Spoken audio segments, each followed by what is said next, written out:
Welcome to Everyday Entrepreneurs Everywhere with your host, Chris Parker.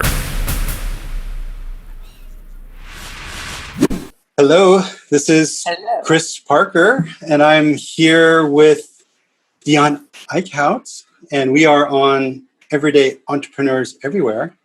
And Dian is a very special entrepreneur, and I'll let her share what she does because she's involved in a couple different activities.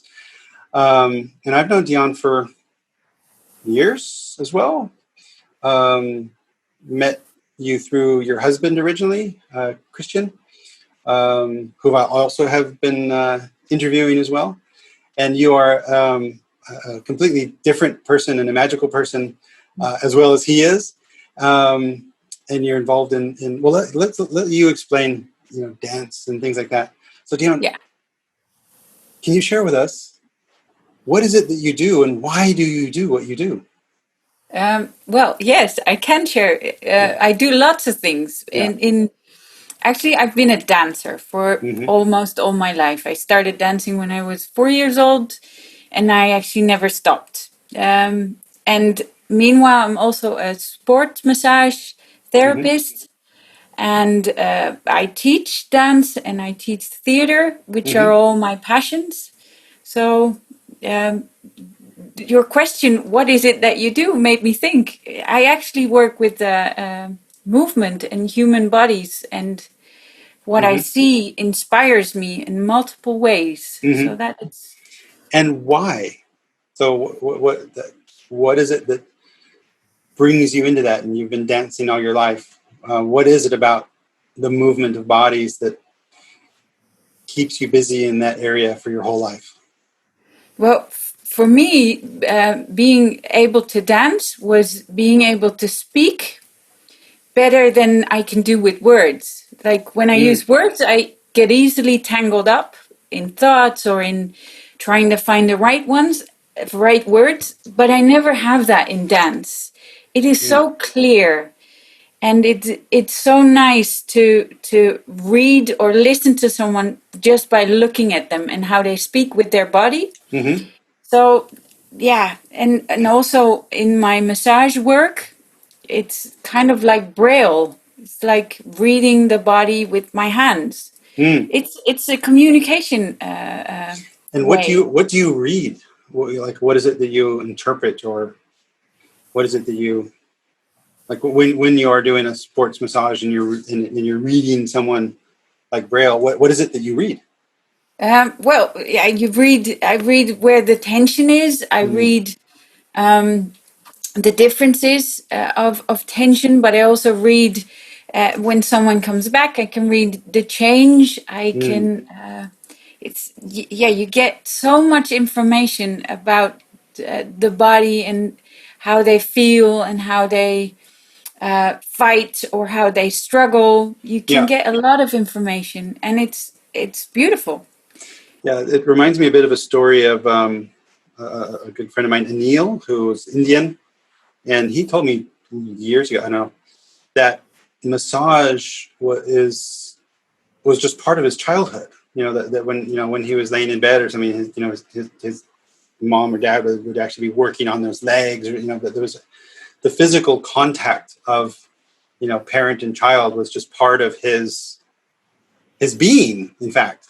And that's something I try to do with the boys as well. And I want to put in my two boys when I put in the bed, just to get my fingers in there and into the arms and the legs, a little bit on the back. And I never thought about it at reading, but you can really, at least I can very roughly detect where they are, I guess, emotionally at that point as well, because you can see if they're Yeah, tensed and stuff like that as well. So it's no, beautiful. So nice.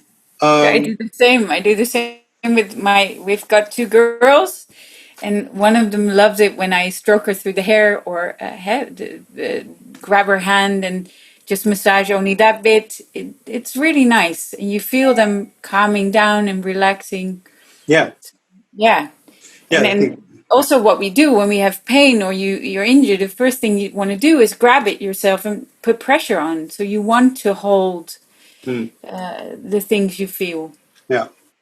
Yeah, I think listening to you and to Anil and people, I would love it if my kids, when they're older, said, yeah, my father was there. I never was wanting for a hug, and and I had massages or rubs going to sleep. Yeah, beautiful. So, Yeah. going back to your dancing, you did say that I can ask you anything during Yeah. this. So, I might not answer, but no. well, I remember a couple months ago, maybe not. I'm in Corona time, so that's all. Time is a bit of a blur right now. But I saw a video of you, short movie, dancing in Yeah. the twilights on a bridge in a city. Very artistic, very beautiful, Yeah. flowing, moving. What was that? Oh, that was fun. That was No, that clearly was fun. Yeah. Christian, my husband, got worked on this small project, which was based in New Zealand.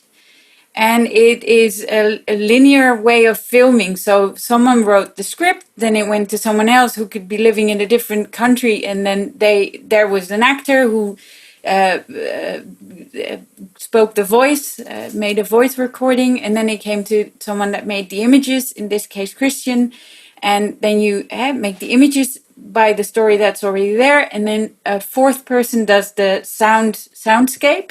Mm-hmm. So you only have a small bit in the whole process. So he received the words and the small script, and we're thinking. And then I thought you could use me because it was actually kind of abstract, the text. But dance can also be very abstract, and then you put them together, then all of a sudden it can make sense. Mm-hmm. So we decided to do that. So we went out to shoot. We had 24 hours to shoot it. So we went Mm-hmm. out into the city on the bridge, 4 o'clock in the morning. Nobody was there, so it was really nice. And we just improvised Mm-hmm. the whole thing. It was wonderful. Yeah. How was that experience for you? What was the memory? Yeah, to be inside the city with absolutely no one around. Mm. I mean, it was Corona time, but there was no one, not no one jogging, just the birds. And then to be moving on the text, which was about the silence of the city and wanting the city Mm. to wake up and to make some noise again, it kind of all fell together. Mm. So that was really nice.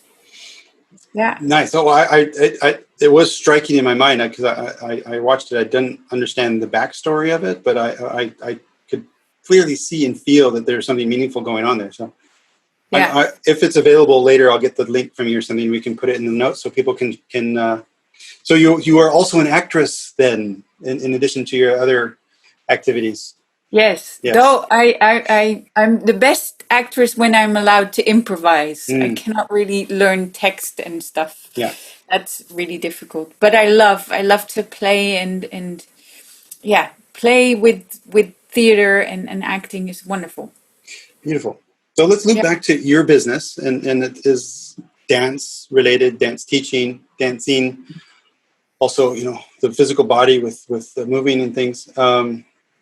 How over time, how have you decided where to actually work in dance? Because dance, I think, like any industry, will have an endless amount of roles and tasks, and you can probably work for companies. But what I'm familiar with, you have been an independent sort of dance instructor through Yeah. multiple schools, I guess.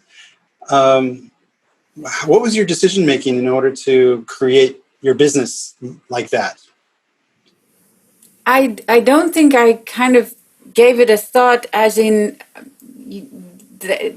having a goal and working towards that goal. Mm. It kind of came along.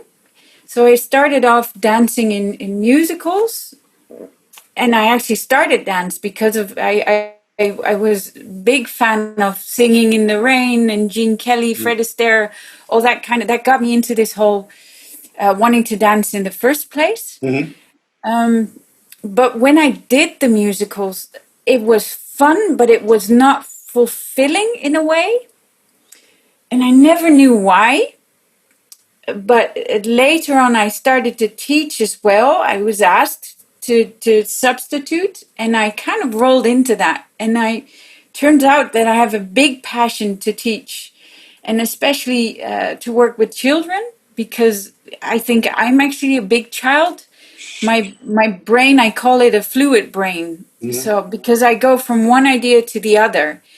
And when you work with kids, it's a great tool because I can kind of jump in and out with them. It's crazy, but it's wonderful to have a space where you can be crazy. Yeah, so it kind of rolled into that. And now with hindsight, what I discovered is that one of the things I bump into in my life is perfection versus imperfection. So whereas when I make stuff, I love the imperfection. I love it when things go wrong. That's where it gets interesting, when it starts rubbing and there's something going on. But when I did musicals, it was all about being perfect. You wanted to do look perfect. This is what, and I'm actually, I think, not even good enough to be that perfect. But I'm good enough to have the heaps of fun to do it. So in my teaching and in making, I make choreographies also with the students. There I find that, that actually that sense of joy, which is this is what there is, and it doesn't matter if you fail, because there's actually no such thing as failing. There's just a whoops, it doesn't go the way you want it. How are you going to catch it? And what are you going to do with it? So when I make work, so I make choreographies for my students, I always want to teach them to not be afraid for when things go wrong, because when you're on stage, the chance is big that things are going to go wrong. But to embrace it and then use it.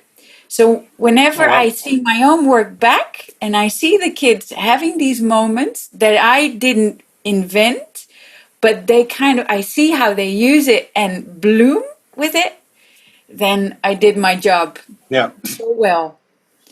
Wow, it's actually profound insights there. In my world, of course, is more of a corporate, structured organization, and one of the words that people are really talking about is anti-fragility. So basically, not breaking, because and what I heard from you is in teaching the kids to be not afraid of when something goes wrong. That means they don't have that stress and anxiety to recover. And then if your mind is free to be creative and just flow with it, and that's actually a lesson that we're still trying to learn as corporate organizations, to allow people to fail and to learn and to adapt, because oftentimes society doesn't celebrate that they're expecting perfection all the time. So beautiful lessons for your students. And I still, I mean, it's still difficult. You see it in life all the time, where you feel like you have to fulfill a certain something. But the theater is actually a really safe space to kind of play and learn these skills. That's why I like the improvisation as much as I do, because it's all about looking at the moment. What is there now, and what do you do with it? Sometimes you have better moments or funnier moments, but all the moments work. And that's cool. It's also great in terms of how do you cooperate together. And if I have an improvisation or coming up and I already think I want to do that, I'm already forcing someone else in my improvisation. So even at that short notice, you have to learn to let go. And if someone else wants to do something else, how do you then find your togetherness in that? No, it's funny again, and then you're stimulating just so many thoughts in my brain. So one of the things I enjoy doing is selling stuff, even though I'm not a salesperson. And I really enjoy selling stuff on a team. And we actually have pre-action reviews and post-action reviews. And the words I use is a performance. And so because when I'm there, imagine we're selling some software or something, and it's a bit like a dance. It is a discussion, it's a dialogue, it's a dance, and things go wrong, and people say that silly things or weird questions come, and I think is if you're flowing with it and have that sort of, you call it safety, to I just love that, and afterwards, if the sales dance went well, and that didn't mean you sold something, but for me the experience went well. I love to process that as well. Say, okay, what did you learn? What did you see? How did that feel for you? Because that's the learning and growing. How do you process this with the students? Meaning, how do you reinforce it's okay to fail? By that definition, and then this is how you adapt, and this is how you learn. Do you have techniques for that, or is it? It's a difficult question, I think, to answer, because it's part of me and who I am and how I teach. So I kind of bring it along with me, because when I teach and we make stuff and I see things, I think I see sometimes in a different, or I look at the kids in a different way. So I pick out different elements in them than other teachers would. Mm-hmm. Like if they make a mistake, I might keep it, because I love the thing they just brought in. But also I give assignments. So I have a theme I want to work with, and I give them can you say that, opdrachten? So things to do. Assignments, tasks. Yeah, tasks where they have to make their own work. So I'm kind of kneading them slowly but gradually in the kind of material that I would like to work with. But sometimes that surprises me, because sometimes I'm kneading them, but they're giving me something back that I didn't expect.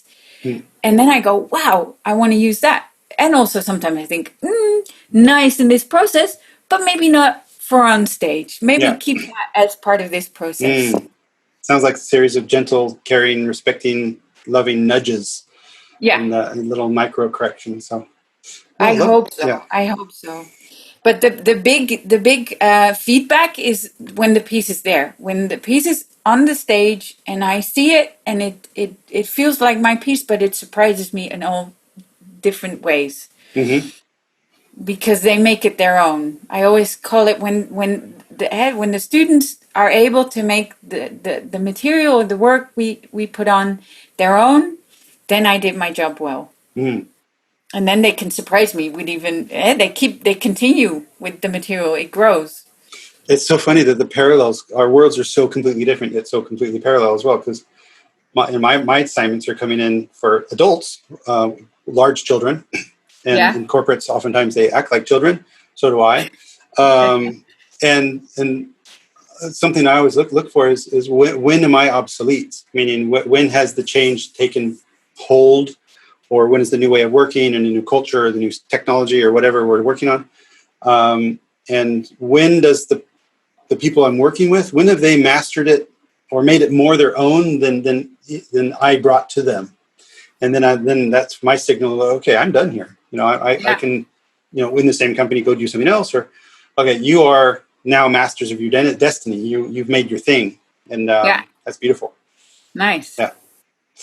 So looking at your business, and one of the perspectives that we use in coaching is for an entrepreneur to work on their business, as an entrepreneurial effort, as opposed to in your business, which is really driven by your content. Yeah. So I'm just really curious, how do you grow your business? Meaning, how do you get new schools to teach at, or how do you attract students to your courses, or what is your strategies or tactics for growing your business? Good one. I'm actually not really much thinking about growing my business, because my business is big enough that I can handle it. So I don't need it to grow. Great. And things just come in my way. It's like they pop by, and every now and then I do something and I think, it doesn't really fit me, or I try and keep looking at the balance of what does it bring me, but also what can I give back? So yeah, there's actually I like to have that as a philosophy of life. If I'm at a certain space, I always want to see what do I bring, what Hmm. do I bring back, how to make the circle round. And for my massage work, so far it's been word of mouth, and it's going really well. Actually, that well that I for now for a short while I said put a stop on new clients, and then Wow. I'll open it up in September again. It just rolls, and I think people find me when they need it, and when they can move on, they move on. Well, this I'll find very deeply disturbing. Yeah, you do. Well, because I paid really, really good money for an MBA, Yeah, and there's very thick books that tell me all these really interesting ways to sell and grow my business.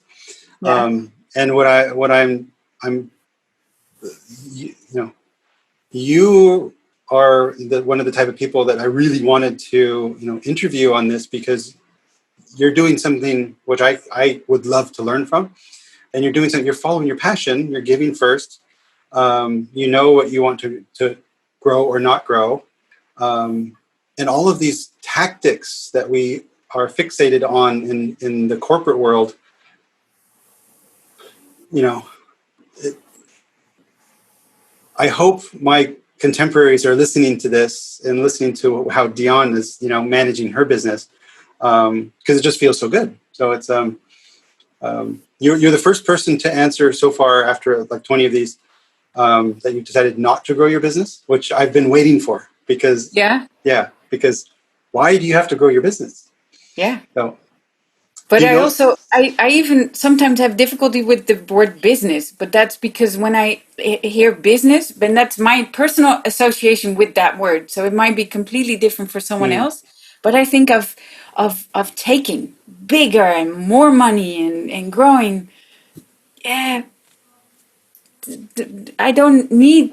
I think of what I do more as a craft. This is where my Hmm. talent is. This was where what I can give. Hmm. And if I put it in the place where it's seen and where it can be used, therefore automatically it comes back to me. Yeah. And the good thing about that is I instantly know when I'm at the wrong place, because then it costs me. Then I come back drained, or then I come back and I think, Hmm. nah. And sometimes it's for a whole big group, and they have a few Hmm. of them that think, hey, I reached them, and that could be worth it because I reached a few. And sometimes when I feel my energy level is going down, okay, sometimes you have to let ships sink in order to sail somewhere Yeah. else. No, I'm not sure if you've done it yet, but the simplicity scan, the simplicity canvas, that's part of the ebullient, approaches. It, it, in a way, it could be sort of my intellectual way of being a bit more mindful, like you just described. Um, because what triggered me was if it doesn't feel good for you, and Yeah, something that I am absolutely trying to be more in tune with is that for me, which is the reality of, if it doesn't feel good, it won't end well, and be open to that feeling, even if I can't rationally prove it and why doesn't it feel good. But yeah, for me, the simplicity scan, those 15 questions, is for me, it's a very selfish tool for me, because sometimes I get, through my enthusiasm, involved in activities that start to feel bad. And what I do with the simplicity scan is just sit down with the other people that I'm working with and have them fill it out as well. And then it sort of forces us to see if it's going to work sooner. yeah, Because if we can't even answer 15 questions remotely the same, maybe we shouldn't be doing this thing. So yeah. maybe it's my little selfish tactic to be a bit more mindful that way as well. So no, lovely. So Yeah, cool. yeah, I'm really curious on the next question, because and I'm probably going out of order, but efficiency, and efficiency is a very business question, and but over time, have you found ways, or how do you find ways to be more maybe efficiency is the wrong word, but more productive. So to create more value for the energy you put in it in your dance lessons or your massage. Well, I think in my case, I need to give myself a little bit more space to do nothing, Mm-hmm. to walk through the city and have no tasks on my head. Sometimes my life is a hectic puzzle because of the theater, and I'm an independent teacher, so most of the times I go to a certain school, I have to go on my bike, cross Amsterdam, teach somewhere, and then bike back, teach at another school, and then bike back, and then I have a couple of massages, which all in itself is fine, but the multitasking in a day can be a bit much. And then Corona was actually really nice to be able to stop that and think about that. So now, because I haven't been able to really start with my dance class and theater class, because that's all very contact bound, but I have started with my massage.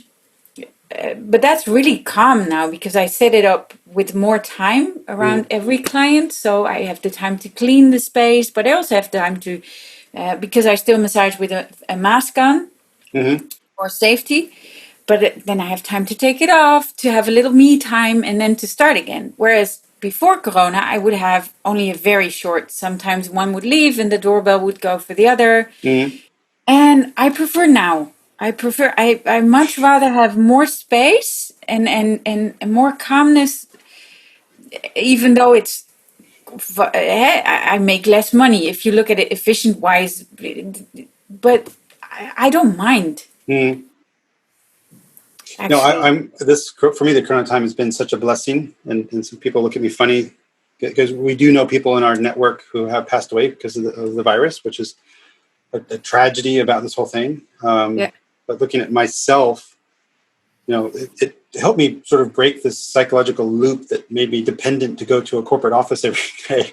And I was like, well, actually, I can do really interesting and valuable things here as well. So I'm curious what happens after Corona, if there is an after Corona. That I imagine I'll be a hybrid of doing a little bit less of the corporate stuff, maybe like you, maybe a little bit yeah, less of this go, and counterbalance it with some other things that I find nourishing, like this, talking to you. yeah. Maybe in the near future we can, see each other more and have the families over for dinner as well, because that's also fun.